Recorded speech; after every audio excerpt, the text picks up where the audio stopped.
And I was blown away by the sport, the physicality of the sport, the action. I actually have kids who play hockey, and I feel like wheelchair basketball, there's a lot more hitting and falling.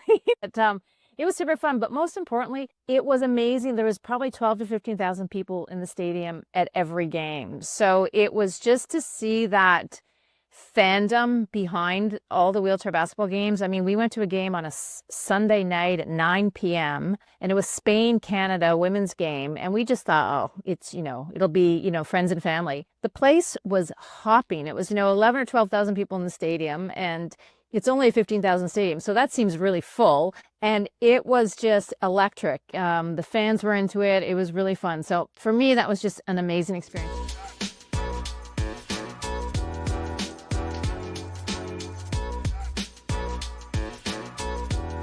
From September 9th to the 19th of 2026, Ottawa will become the global epicenter of wheelchair basketball, showcasing skill, resilience, and athleticism from 336 athletes from 28 teams, 16 men's and 12 women's teams worldwide. Our guest is the executive director of the IWBF 2026 Wheelchair Basketball World Championships taking place in Ottawa in 2026. We welcome Cindy Burwell onto Hoopsology. Welcome. Thanks for having me. I'm really happy to be here today. Thanks for coming on to the show. Really appreciate it. Before we jump into the tournament, very fascinating you coming on to the show. We have a beta for the tradition on our show. As we discussed off air, we're a show about basketball culture. Everything in terms of just going out to the court, shooting hoops, to what's going on in the leagues across the world. So take this question any way you want it. What is your first or favorite basketball memory? First memory? I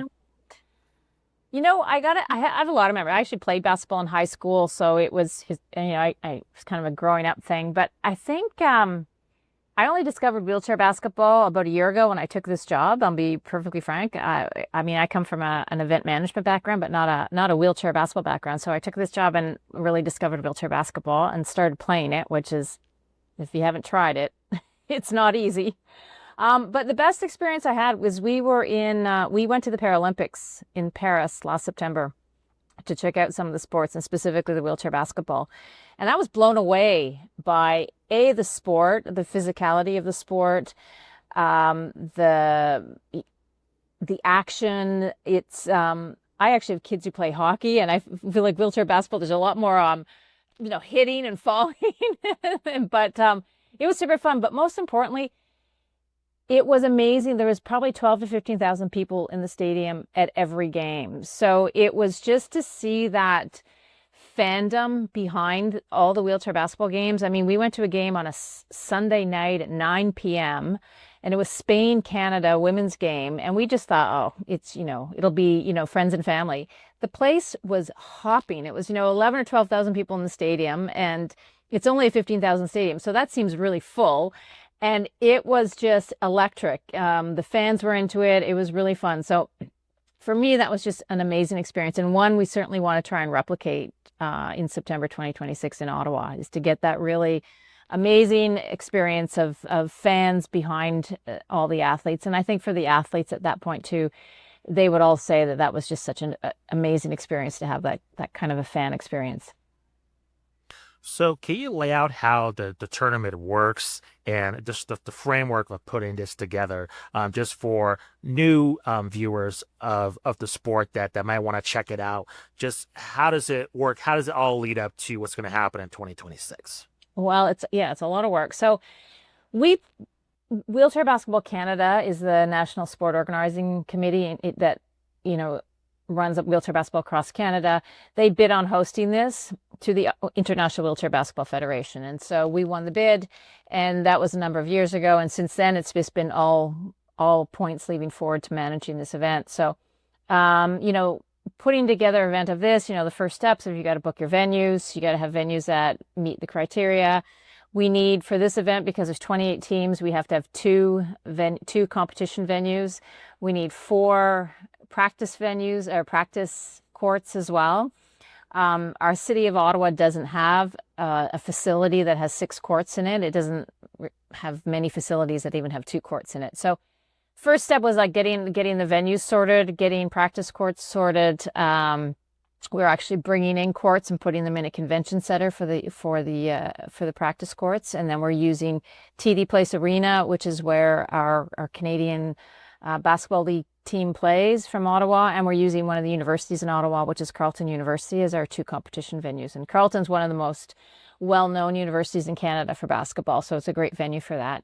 So, in terms of how it rolls, and then we're booking hotels and accommodation and all the other aspects of it that, like any big event, we have to have medical services, we have to have police, we have to have volunteers. And so we're working towards getting all that put in place now between now and the event. And, funding, of course, is a key part of these things, getting sponsors.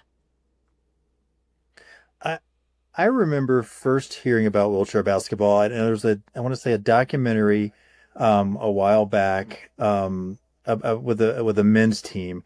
And I remember the thing that struck me was how like athletic and how like built the players were, and how rough it was. I know you touched on that earlier, like even rougher than Right. how like people are like hitting the ground, like, like there's like elbows flying. So I guess hence the, the need for medical staff, right? There's a lot of, Right. it's a rough sport, and in some ways it's a physical sport. Like just briefly, and I know you're you had mentioned you're pretty new to this arena as well, but what is what's the overall history? How long has kind of wheelchair basketball been being played in like this kind of this sort of venue, this format? Yeah. Yeah, so it dates back, I want to say 1970s. So I think it was 1973 they had the first ever wheelchair basketball tournament in Belgium, although it wasn't sanctioned. And I think it was a few years later, maybe in I don't know, 75, that they had the first official sanctioned international wheelchair basketball, world championships. And then it was just men at that point, and it wasn't, as always, 15 years later before the women got into the sanctioned sport. And then for the most part since then, the wheelchair world championships happen every 4 years. Generally, it's been men and women together. There has been occasions when they've been separated out. So Canada actually hosted the women's world championships in 2014. And we've actually hosted the under-23 World Championships in 2017. So we're not new to hosting World Championships. It is the first time Canada's hosted it of this magnitude with both men's and women's together. So it is big, and it is like we're hosting almost two World Championships under one umbrella championship. But that being said, they play in the same venues, and they'll it's all overlapping at the same time. So yeah, it's been really around since the 70s in a really organized way internationally, and then it's just continued to grow since then. And what do you hope when the event takes place in 2026 for this to spur more development within North America? Can you explain just with this event taking place, kind of the ramifications that might happen afterwards? We see that with the Olympics, right? The host city that gets it, not only the facilities, but when the event takes place, there's lasting effects that affect the community, not only in the host city, but also the country at large. So can you explain what are the goals in terms of having the lasting effect outside of just the central competition itself? Right. Yeah. So big goals around that. I mean, so Wheelchair Basketball Canada is hosting this event really for a lot of reasons. One, it's part of sort of the long-term strategic plan to grow the sport. And so it brings a lot of attention to the sport, which means that more people will think about it, learn about it, and want to play it. So that's a big goal about it. It's also really sensitizing people about parasport and getting more people interested in parasport, and hoping it becomes a bit more mainstream as a sport. Again, if you look even 10 years ago, people weren't really paying attention to women's sport, and look where it's come now. And part of our objective too, from both playing the sport and for people following and becoming fans is to kickstart that as well, to be a catalyst for, this is actually a really an amazing sport. This is really cool to watch. It's gritty. There's lots of action. It's lots of things going on. There's, people running into each other. So really to grow the sport, get people standing up, paying attention to the sport, and to have, and start to try it, because it is a very inclusive sport. Up until you hit the international level, you don't actually have to have a disability to play it. And in fact, we encourage people without a disability to play it because it helps grow the sport. It's same with any para sport. The more people that play, with a team sport like that, you need to have, 10 people on the court, and you can't always find 10 people with a disability in certain areas. And so we encourage people with able-bodied people to play the sport. It helps us grow the sport. So that is another big part of it. And then getting people as fans to want to come and watch it as well. So those are some of the key goals. From a really pure legacy point of view, the city of Ottawa, actually, as I mentioned, doesn't have a multi-court facility. So infrastructure-wise, we're kind of lacking in that. And part of what we're doing with this event is we're bringing in 2 courts. So we're buying... for these 4 practice courts, we're putting them in a convention center, which has never been done before in Ottawa. So we're laying out the whole 3rd floor of a convention center and putting basketball courts in it. And we need 4 of them. We're going to borrow probably 2, and then we want to buy 2. And so our goal is to fundraise enough that we can outright purchase 2 portable courts. Then they'll get donated back to the community and installed in a permanent location. And so it helps us grow the sport. Because it's not just wheelchair basketball, it's actually basketball as well would benefit from it. And we really see ourselves, we work together closely with something called the Ottawa Basketball Network. And so we really see ourselves as being part of the whole family of basketball, and really wanted to see better opportunities for kids to play the sport. We're a hockey country. There's lots of hockey rinks around here, but there aren't a lot of basketball courts. And so part of our legacy is to leave behind these courts that will benefit wheelchair basketball, will benefit the community at large, and will benefit basketball as well. That's really interesting. I didn't realize that people without disabilities were allowed to play. So that's really, I could never do it. I don't have the arm strength for Right. to do that.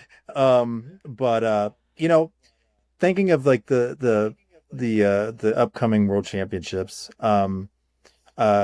and Team Canada, I guess, will have a home court advantage. But who are some teams to keep an eye on?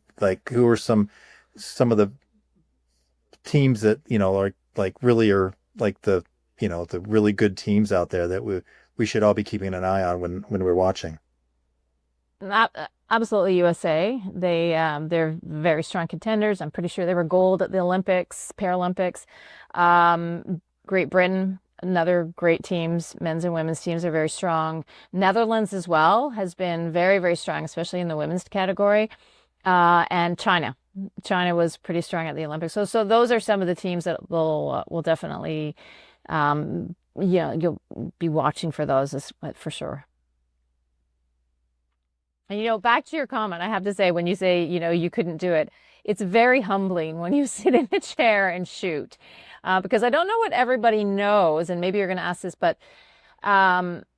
they play with the same size court, the same size basket, all the lines are the same. The 3-point line is the same. The foul line is the same. So there's really no difference between wheelchair basketball and stand-up basketball in terms of all the other elements. Even most of the rules are very similar. Travel rules obviously a bit different.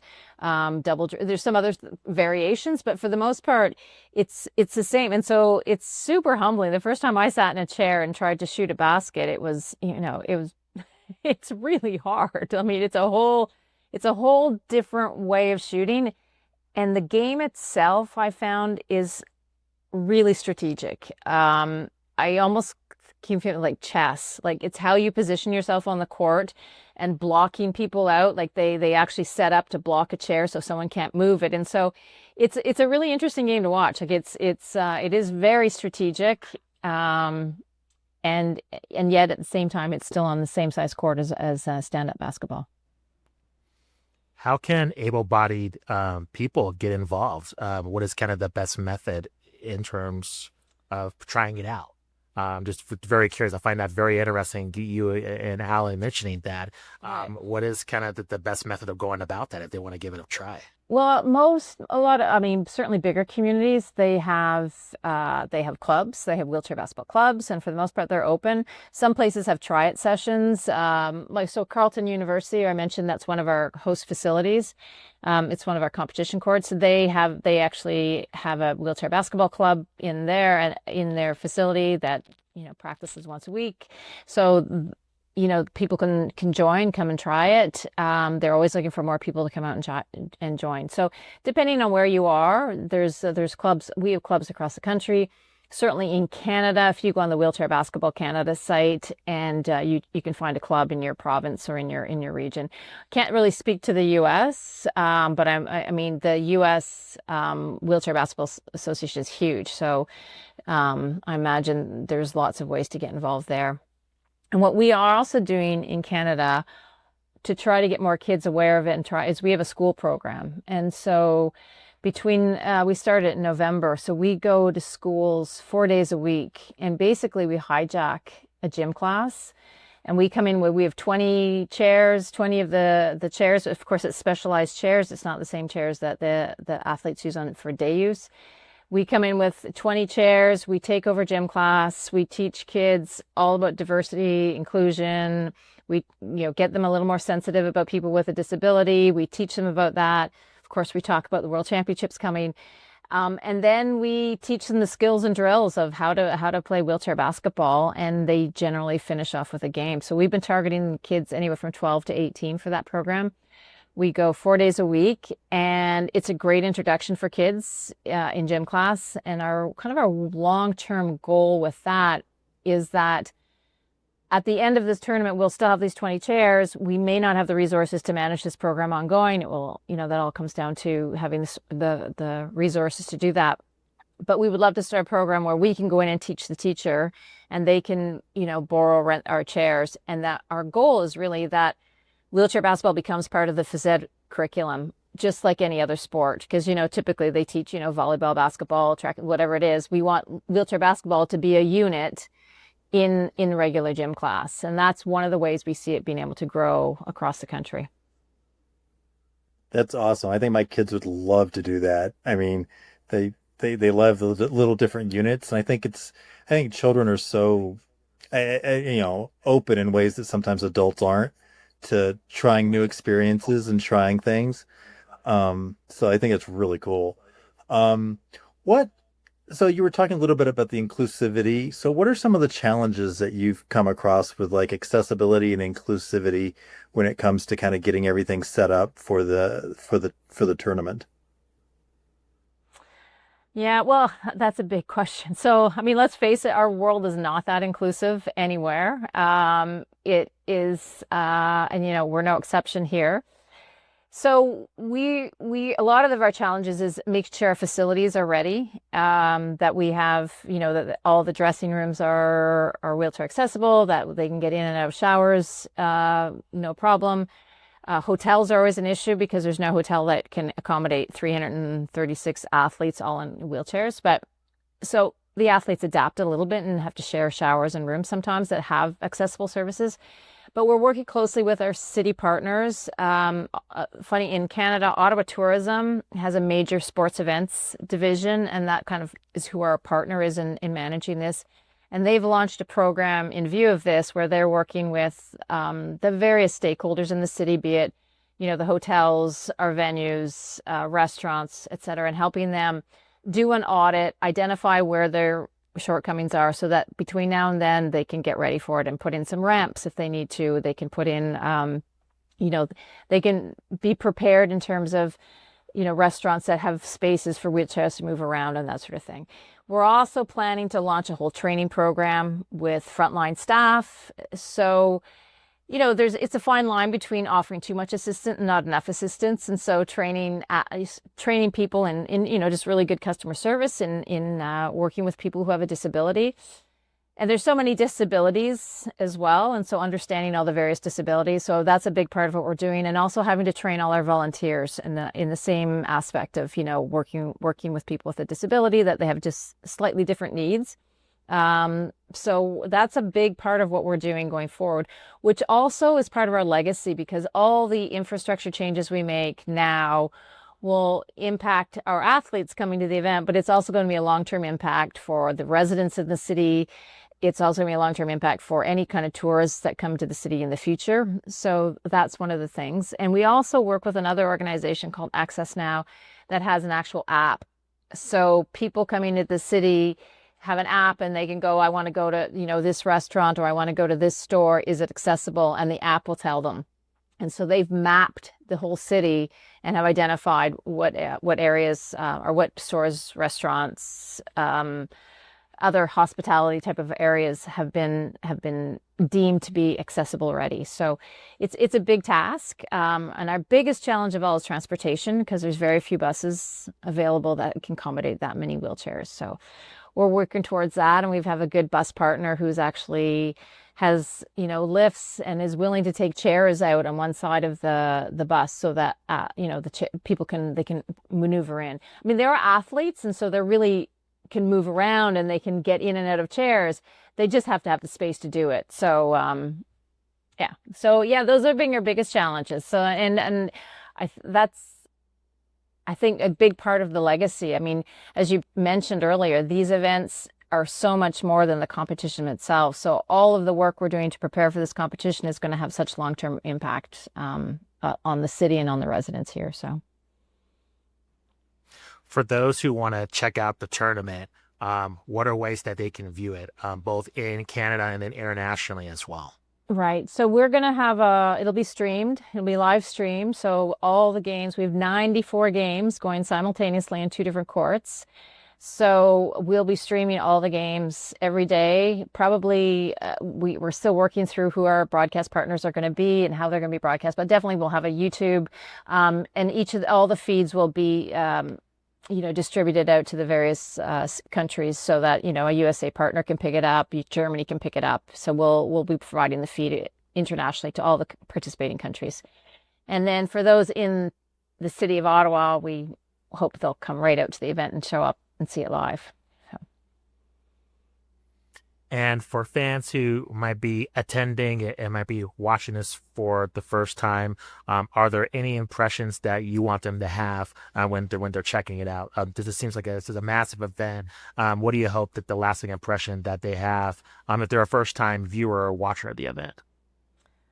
Well, 2 things. I really, everything with events now, it's all about the fan experience. And so our goal is to make a really amazing fan experience and to have, great announcers and great activity just within the fans, just within the stadium. But I think my hope is that the fans walk away going, wow, that was such an awesome game. It was so fun to watch. It was so fast. It was so physical. And it was, I'm hoping people have a newfound appreciation for wheelchair basketball and for the real athleticism of these athletes. No, fantastic. It's really looking forward for this tournament taking place. It seems like it's going to be really incredible. Cindy, thank you very much for making the time. Can you please let our audience know where they can find yourself, and then the tournament on social media, and then what websites should our audience be paying attention to in anticipation for this event? Sure. So our website is www.ottawa2026.ca. And that's really the best source to get any information about the tournament. It is a dedicated site for the tournament. We're on all the socials. So we're on, LinkedIn, Instagram, Facebook, TikTok. We've touched them all. Ottawa 2026 for the most part. Sometimes there's a WWBC at the end. World Wheelchair Basketball. So it's those would be our key. We're on all the socials. That's our main website. I'm C Burwell at ottawa2026.ca if anyone wants to email me for information. But for the most part, I would direct people to go to our website. It's going to progress as teams qualify. They'll start their whole qualifying process. Will start this summer and over the winter and into spring, and we'll start to announce the teams, and then they'll find all that on our website. It's going to be definitely the place to find all the information will be our website. Fantastic. Cindy, thanks for making the time, and good luck in putting this event on. Much appreciated. Thank you. Thank you. Great to meet you both.